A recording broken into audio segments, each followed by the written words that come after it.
Hello everyone, and welcome back to Fanfic Mania with Dragon Princess 18, where we will be rewatching One Piece and having plenty of fun talking all about fandom. Hi everybody, we're back with episode 2 of Fanfic Mania, and also part 2 of the Romance Stone arc, especially according to my story. There's a reason that I split it up in two parts, where especially at the beginning I didn't split up parts by episode. Like, the Buggy arc is all one chapter, the Kuro arc is all one chapter, so on and so forth. I did it with this one, specifically because I wanted a chapter showing, like, introducing Luffy and Kari, and then a chapter for just Zoro. Mostly because, especially in the good part of the story, first, like, 50 chapters or so, they are the main foundation of the crew, and their relationship is the most important one. So obviously I wanted to start all of those off very solidly, not just all together, but also in pairs in a way. So I hate that love at first sight kind of thing. It never made sense to me, but also I am this just never happened to me. Maybe that's why it doesn't make sense. But I prefer when a relationship is built off of a solid foundation of understanding, communication, trust, friendship, versus just, oh, well, you're hot, and I love that, and then, sure, maybe they fall more in love later as they learn about their personality, but I never understood that whole, like, physical attraction thing first. So that's why I did it this way. If you want to, thing is, a lot of people like deconstruct the love at first sight trope in very harsh ways, and you can do that, but I feel like sometimes it's a little mean-spirited. Like, oh, only if you're a naive idiot would you ever fall in love at first sight. And I'm like, well, some people are just very physical, and it's not their fault, and it's not the other person's fault for being physically attractive. There's just certain things that you don't see from across a room. As personality is unfortunately one of those things. But anyway, back to the to the point. I keep getting sidetracked. So this episode starts, and the main thing I wanted to set up is more reveals about Kari and her personality. Like, she's a planner in the way Law is a planner. That she always has a plan brewing in the back of her head. The difference is that she is an adaptable planner. That once Luffy's chaos kind of crashes in, she monopolizes on it rather than the whole thing just falling apart. She's learned through her own background, through her own childhood, like, yeah, you can plan and plan and plan as much as you want, but unfortunately, shit will always hit the fan at some point, and you have to be able to salvage the plan. Or what's the point of having a plan? It's showing more also her, a bit more of her sarcasm, a little bit more of her indulgence, I guess, of Luffy's eccentricities. That Kobe's constantly trying to, like, especially at the beginning, you see Kobe constantly trying to rein Luffy in, and he's constantly turning to Kari like, you need to stop him. Like, this is insane. You can't just, like, he's going to get us killed. And she's just like, I don't know if you understand the dynamic that we have here. I come in after he's made all these decisions, and I clean it up. I'm not here to stop him from making those decisions. In that way, she kind of respects him as a captain. Even if Kari thinks, this is a stupid decision, why are we doing this? Don't do it. If Luffy still decides to do it afterwards, she's like, well, fine, fuck. No, I've got to work with this. Like, there's no way going around this. It's something that Kobe doesn't quite get. But it shows that Kari's starting to trust more of Luffy's decisions and his decision making. She's like, I know he's stupid, but usually this stuff works out. Like, I gotta trust him a little bit. But she knows from the moment that they get there. She already knows. You can tell in the back of her mind. She already knows about Morgan. She's like, no, I'm pretty sure this is, like, not a good idea for Kobe to start his Marine career is gonna end badly. But as they walk through and they, the whole gag with the villagers, every time they hear Zoro's name, they jump back like startled cats. Every time they hear Morga's name, they do the same thing. And she's like, "That's not good. That's a worrying sign." And then they actually get there. Luffy basically just hops on the wall and is like, "Hey, what's going on?" In the middle of Kobe's very tearful goodbye. That never, it doesn't work out exactly at that moment. He gets his tearful goodbye later. When she first meets Zoro, she's mostly, I think, surprised. Because she's like, "Oh man, yeah, he is kind of intimidating looking. Like, I wasn't expecting that." Because at least at this point, Zoro's like the tallest, gonna be the tallest of the three of them, the crew. And Kari is the smallest. Never bothered her, generally. Unless somebody decided to bring it up in a negative way. But, she definitely notices that he's bigger, that she can tell, like, man, he is kind of, like, I can tell that he's not a weakling, like, looking at him, like, but why is he on the cross? She just felt kind of bad about ogling him, because she's like, man, that would kind of suck if I was stuck out there for who knows how long, just tied up on a cross, and people just came by to gawk at me. Luffy has none of that. I mean, Kobe's still trying to convince him, like, Luffy, you do not want this man on your crew. You do not want this man on your crew. And she's just like, well, we're probably gonna have this man on our crew. I just don't know how this is gonna work out yet.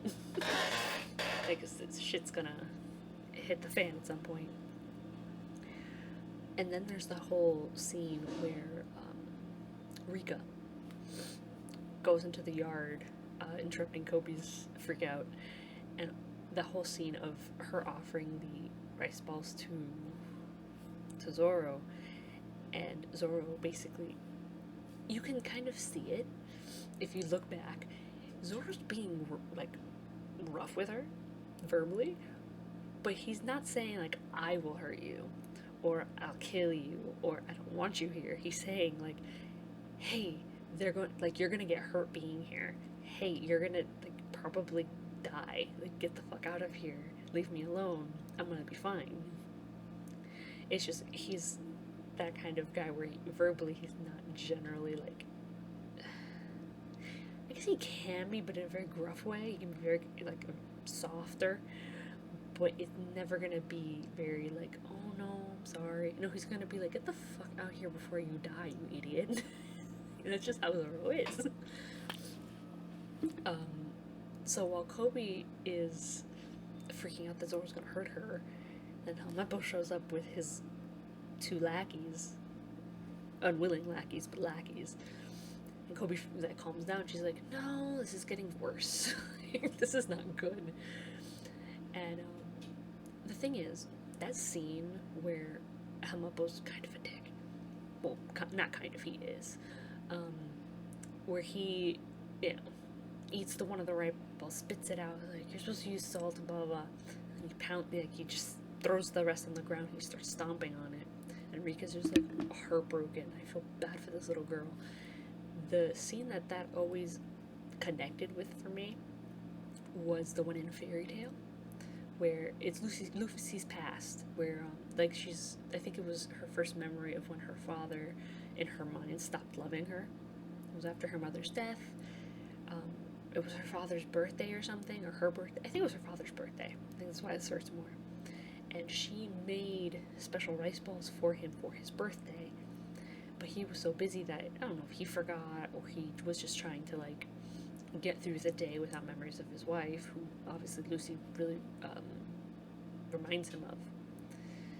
And when she went in there trying to cheer him up, like, hey, happy birthday, blah blah, here's the rice balls that I made for you, and he just immediately just like slaps them out of her hand, dashes them on the floor, and just like breaks her little child heart. Like that, those two scenes really connected with me because, well, for multiple reasons, but that's why I made Kari have such a strong reaction to that scene. I want, like, it was like in moments like that, I imagine her, like, being transported back to being a kid who is trying, who is trying to help people, who's trying to be kind, who's trying to be thoughtful, and then basically the world kind of smacks her down for it and dashes all of her attempts and how much that hurt her. And so every time she sees that happen to somebody else, whether they're a kid or whether they're an adult, whatever, it just burns, you know? It just pisses her off so much because in her mind, she's like, at the time, I was weak. I was too small to protect myself, and other people who had authority, who had the strength, took advantage, you know? But I think that I got that across better in the second chapter than necessarily than I did in the first. In the first, she does get protective of Kobe, and she's the first one to kind of smack Alvita down and be like, oh, screw you for doing that to Kobe. But you see a lot more of her anger against injustices in the second chapter, precisely because a lot of injustices have been done by the Marines, who, even though she knows from her backstory, you know that she already knows that they are corrupt, that their idea of justice doesn't necessarily help the little guy, you know? She's aware of that, but she is also aware that there are people who are in the Marines to actually try to help people, and here is an entire installation that is being run by one man and his son, who are basically torturing an entire island of people because they want to seem important and they want to be in control and they want to be in power, and so they're smashing down everybody else, and that just pisses her off. And it's the first time you really see her temper overcome her rational side, which has happened a few times. It happens more often in the beginning because something that I don't think everybody caught, but there's like two different versions of, there's two different ways people respond to trauma. And it's something that I wanted to represent a lot with the dragons. Kari is the version where she repressed a lot. Like, she basically repressed her entire dragon, her instincts, everything that makes her a dragon. She repressed it and repressed it and repressed it into just a little ball, where basically she made a split personality. And you see that more later on. She has her dragon is effectively, especially at this point, a completely separate entity from who she is. They're similar, and they run on the same base, but outwardly, Kari is more rational. She's still emotional, but she's more rational. She's more of a planner. Her dragon is a lot more like, oh no, I'm gonna just screw you up right now, and like, this is over. While with the kids, the younger dragons, Gina, Sora, Nox, she is, they leaned into their dragon. Like, they're more outwardly dragon than she is, because they had to rely on their abilities as dragons in order to survive. Kari had to do the opposite. Kari had to suppress it in order to get through her childhood trauma. They had to lean into it. And that's something that you really see, especially in the beginning, where she knows jumping in there and trying to beat the crap out of him would have felt good, but it would have caused a lot more problems at that moment than it would have solved anything. And Luffy knows. Like, Luffy's the one that's holding her back. Like, no, not now. No, at the time. Like, there's something, like, I have to talk to him first. And we gotta watch, we gotta see how this goes. And, it's one of the few times where Luffy's being the rational one and she's being reckless, and she's like, no, I'm gonna punch him in the face. This is ridiculous. But after the whole scene, like, there's a reason that also she's the one that jumps to save Rika and is like, no, I'm done with this shit. Like, for sure, by the end of this day, I will punch that man in the face. But they go back, and Luffy's the one talking to Zoro, and while she's kind of in the background watching, she's also, like, looking around, making sure that they're not being spotted, that everything's fine. And then she's also the one that picks up the rice bowl to give to Zoro. And I think that was probably the moment where she's like, oh no, yeah, he's a good guy. Like, she could tell in that moment just as much as Luffy did. that while Zoro was a little rough with Rika, it was like, but it was more to scare her off so she didn't get hurt by the Marines, versus he was gonna hurt her. And you can tell that it like eats at her, because like at that moment, like she listens to the whole story about why Zoro was there, what Helmeppo and his father had been doing, all of the corruption and the pain that they've caused, and you could like she's basically, you notice this a lot more earlier, she's eating the anger down. Basically, she's trying to like stuff herself with food and hope like, please just like feel better for a little bit, because like I can't just go off and like burn this building down. Like this is not the time for that. Even though like you can tell like she wants to, because it's like at that moment she's like, I know Zoro's good, a good man. I know this little girl is good.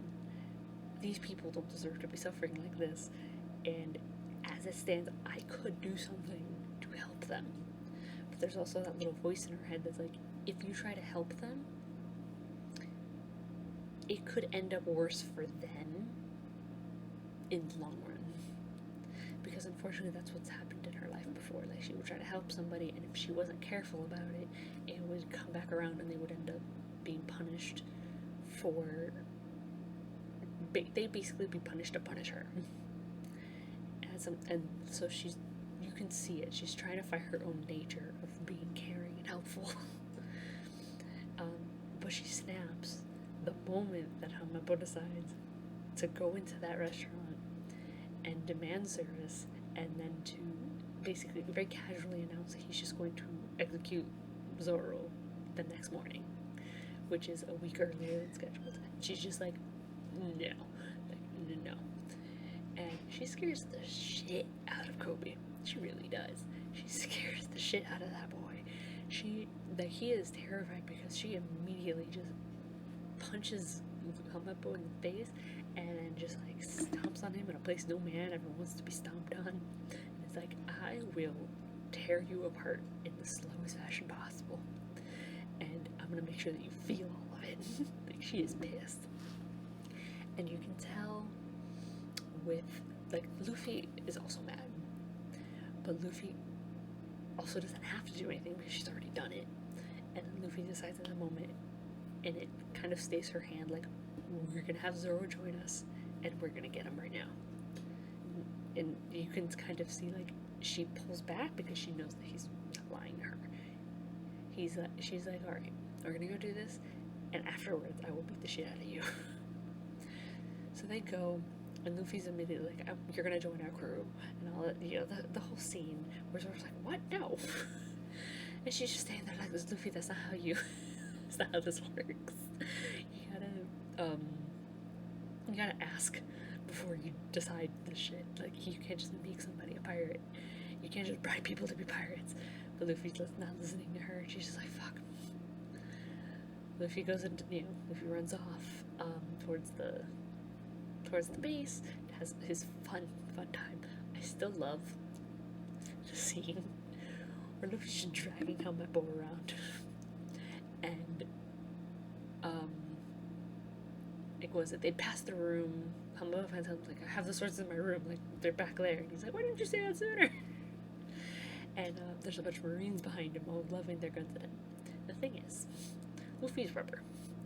And looking back on it now, knowing that those particular bullets do not work on Luffy, and he just very casually just lifts Helmeppo up like a human meat shield, and just like, you can shoot if you want to, because he knows for a fact he will not be hurt.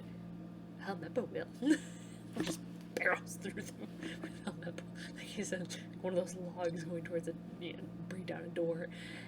And it makes me laugh, because I'm sitting there like, that was completely unnecessary. That was just you being a little jerk.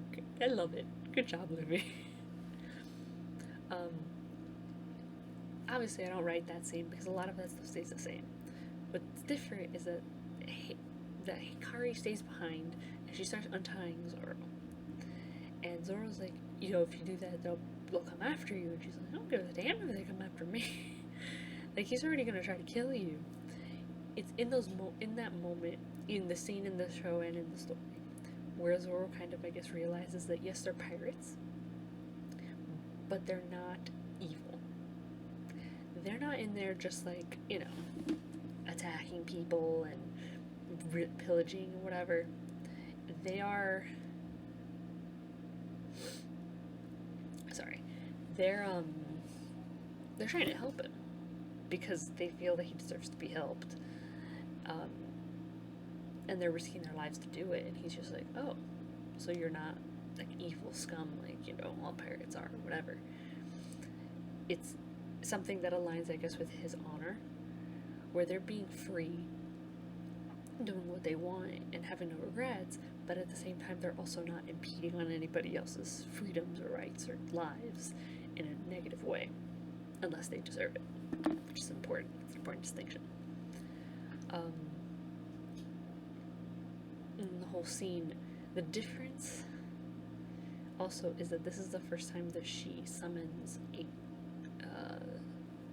a celestial spirit from the zodiac. The first one she does is Virgo, and she does it in an attempt to defend Zoro while he's tied up before they shoot all of them. And even then, she calls out Virgo to make the pitfall. Luffy absorbs the bullets, but she doesn't know that Luffy's gonna come. She doesn't know that Luffy's gonna like arrive at the last minute and act like an actual effective shield. She jumps up on Zoro to turn herself into a shield for him. And that's knowing, like, no, if I get shot like this, it's gonna hurt and I might die. It's one of those things, like, it's the first hint that she will put herself in harm's way to take damage for somebody else before letting that other person get hurt, even knowing at this point that Luffy and Zoro are as strong or even stronger than she is, and she would still like throw herself in there. It's one of those really important, it's like an important character moment I felt had to be put in. Zoro gets free, all that stuff. It's kind of like an acknowledgement, especially between Luffy and Zoro, that they have dreams that other people feel will be impossible, and that they will support each other in getting to those dreams. They're not going to laugh at each other. It's very important. In the show, in the chapter, that they have that moment of like, I'm going to be the world's greatest swordsman, and you're going to be the pirate king. And we have to, there's like a mutual respect between them that, I believe in you, you're going to believe in me, and we're going to do this, it's going to happen. And Curry does agree with it. She doesn't say what her dream is until the next chapter, but she is also in support of them, whether, whatever. An important scene that happens here is when the Marines start begging Morgan, like, don't make us do this anymore, like, that kid is insanely strong and has a double fruit. The other guy is freaking Zoro, and I don't want to know what she can do at this point. She's like I call them key holders in my story, mostly because there's no such thing as mages in One Piece. I don't explain the whole system until like the next chapter, but the whole point is that there's no celestial spirit mages. There's celestial spirits and there's celestial spirit keys, but the people who summon them are called key holders rather than celestial spirit mages, because again, no mages. Gotta figure shit out. But especially in the blues, you kind of get the feeling that celestial spirit mages or key holders are more terrifying for them, for people, just like devil fruit users are a little more like, oh shit, we're gonna die. Even though she does get a lot of keys in the East Blue, I think that's more that key holders, she gets more keys in the East Blue than in the Grand Line, mostly because in my head, in the Grand Line, people are more, they're hunting down the key holders more and taking their keys, and there's a lot of pressure, because in my head, in the story, key holders are super important to the end game here. So most key holders aren't going to go to the Grand Line because it's very dangerous for them. and I can see them more going towards the East Blue and kind of infighting amongst themselves there, and thus giving Kari more of a chance to get keys. And when she gets to the Grand Line, she's mostly getting keys through important places. Like, she gets Scorpio from Luffy, who went to where the poneglyphs are in Alubarna, in Alabasta. And she gets Gemini Mini, from Zoro, who found them at a sacred shrine in Skypia on... Oh, what's it called again? You know, the Verth, the actual island, that sacred ground there that used to belong to the, I'll remember the names eventually, at some point. I really should look that up again. But, like, basically two very important places that they also find poneglyphs. Like, basically they were abandoned there for a long time, and then they were discovered through the Straw Hats being Straw Hat crazy. The whole point being, the point. Obviously the Marines do not want to fight these guys anymore. It's like, we didn't want to do this to start with, and we're definitely not gonna do it if we're gonna die. And Morgan's response being like, all of you who spoke like that just now, like, shoot yourselves in the head. Like, I don't need weak soldiers, basically. Like, I don't need weaklings. I need people who are just gonna follow my orders no matter what. And, well, obviously it sparks, like, disloyalty in the ranks, because I was like, oh, no, you don't even give a screw about me. Like, fuck you too. But then Kari just immediately, like, snapped. She's like, oh, fuck you too, man. Because in her head, she's like, if you're gonna be a leader of these people, you have to give a damn about them. Like, this is bullshit what you're doing. And she's ready to beat the crap out of him.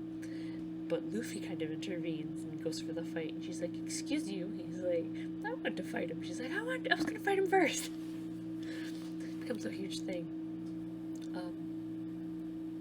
The next really important bit happens almost immediately after, where Luffy's fighting, and then Helmeppo tries to shoot Kari from behind without her noticing. And the only reason that he misses is because Virgo moves to take the shot for her.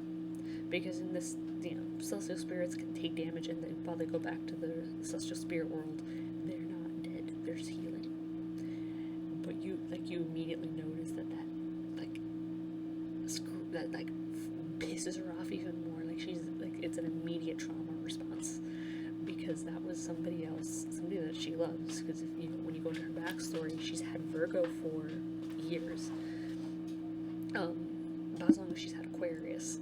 Aquarius was her first spirit and the first one she summoned, but Virgo is not that far behind. So she loves Virgo. Virgo basically helped raise her, along with Aquarius. Virgo's the one that taught her to fight. Virgo's the one that taught her, like, a lot of important skills. Virgo is, like, basically a big sister, a mother to her, as much as Aquarius is. And mind you, Aquarius, they love her. And they really are protective of her and don't ever want her to be hurt. And that's why they get pissed at her. Because it's like, we can help you. Like, why are you not summoning us to help you fight? It's a huge thing later. So Virgo takes the hit and, like, disappears, and you can, like, see it. She's just immediately, like, she zeroes in on Helmeppo, who has a gun to Kobe's head now, and she's just like, you are a dead man. And, like, Zoro definitely notices the change, because before, I don't think he was, because he's never seen her fight, so all he knows of her is her self-degradation and her sarcasm and her just kind of, like, going along with whatever Luffy's doing. This is the first time he kind of notices, like, oh shit, like, I think she's actually gonna beat the shit out of that guy. And so the scene, instead of it being Luffy punching out Helmeppo and Zoro taking out Morgan, it's Zoro taking out Morgan and Kari taking out Helmeppo. And Luffy trusts both of them to do those things without anybody getting hurt. And it's the first time that either of them calls him captain. It's great. I still love that scene where it's just Zoro immediately being like, I'm with this guy. the scene after, the stuff after that is still pretty much the same. I mean, Kari has no sympathy for Zoro once he kind of catches on, like, it's just the three of us. It's just us three. We're a crew now. It's like, yeah. So, okay, what ship do we have? She's like, that one. It's just a little dingy boat. And she's just like, yeah, you're stuck on here with me. He's like, can I still run? Oh, shit, why did I do this to myself? But Kari is very unlike those two. In the anime and in the manga, they're like, so Luffy's immediately like, okay, we're gonna go to the Grand Line now, and she's just like, no, we're not. Like, we don't have a doctor, we don't have a navigator, we don't have a proper ship. We're not doing this. Like we have nothing that's like really integral to the crew. And we don't even have a boat. We're not doing this right now. And he's just like, but why? And she's like, because no, you idiot. And she does note, like, that whole scene then afterwards when the Marines come and they get kicked out, she goes along with it because she's understanding, like, you know what, as pirates, we're not really allowed to be here. While she doesn't relish it as much as, like, Luffy and Zoro, she understands the circumstances. So Kari really understands why Luffy does what he does in order to help Kobe. She understands that it was a way of kind of covering up that Kobe came in with them, that he had been on a ship, whatever. Like, Kobe needed to stand up for himself too and kind of stand on his own 2 feet. She doesn't exactly care for the method. She very much was like, hey, that's enough, like, stop punching him in the face. It's very obviously one-sided. And she's much more prickly about the whole thing than, like, Zoro is. She's not exactly on board with Luffy beating the shit out of Kobe for whatever reason. Like, she's like, I know it's for a good cause or whatever, but don't fucking do that shit anymore. Like, it's not, no, stop it. She is a little more, especially in this one, she's a little more, like, snappy. She's a little snappier with them to start with because she's very much frustrated that while she's kind of given herself the job of babysitting them, making sure that they're okay, they're not making the job easy. So she's definitely a little more, what's the word? Like, rough with them? Like, she, instead of, because in the anime and the manga, Nami's normally the one that's kind of smacking them beside the head, like, stop doing that. In this one, it's more Kari doing that from the very beginning, even before Nami shows up. She does hit them much more rarely than Nami ever did, and it does taper off as the time goes on, where she doesn't have to be as physical in her disapproval of their antics. But especially at the beginning, she's definitely a lot more snappy at them about, stupid shit, and that's something that you see a little more at the end of this chapter, where she's being, like, she says something like, get in the boat before I just, stop doing that before you fall over in the water, I'm gonna throw you in the water. And Zoro's like, man, you're kind of violent. You sound kind of violent for a key holder. And she's like, I will do the same thing. I will kick your ass. You shut up. And they actually get on the boat, and Luffy's, rocking it. And she's like, stop doing that before you fall. He's like, I thought you were gonna throw him in the water. She's like, I don't need to hear shit from you. No, Zoro. Like, shut up. And that kind of, like, definitely starts how they are with each other, where Kari really is like a line in the sand for Luffy and Zoro, like, kind of restraining them. And then you kind of see later on what happens when you kind of take that away, or you put her in a position where she's not able to do that anymore, and shit goes crazy. But it definitely is a lighter ending than some other chapters, where it's kind of like it's the real beginning. It's these three, and they are the core of the Straw Hat Pirates, and in my story, they are the monster trio. Not that Sanji is any weaker in this version. Because he's not. He's just as strong as he is in canon, and he is even stronger than even than in canon, just like a lot of the other characters. But I see it more as like these three are the basis, and they've always been there, so the crew kind of just always lumps them together even before they end up in a relationship with each other. Where they really fall into like a trope of like the trio. You know,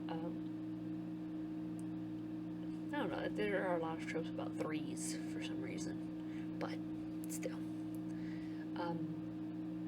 This chapter did have a little more reveals about Kari's personality, maybe a little more like little hints about her past, maybe. But it's not, it's not that much. But there is, like, you learn a little more about certain things in the next chapter, and I'm just gonna, like, the buggy arc, I believe, is the next one. Yes. And I'm just gonna do all of that in one episode. No need to add shit. I don't need to do it like episode by episode. And I hope that, honestly, that you guys really enjoyed this one, and I'll be back for the next one. See ya.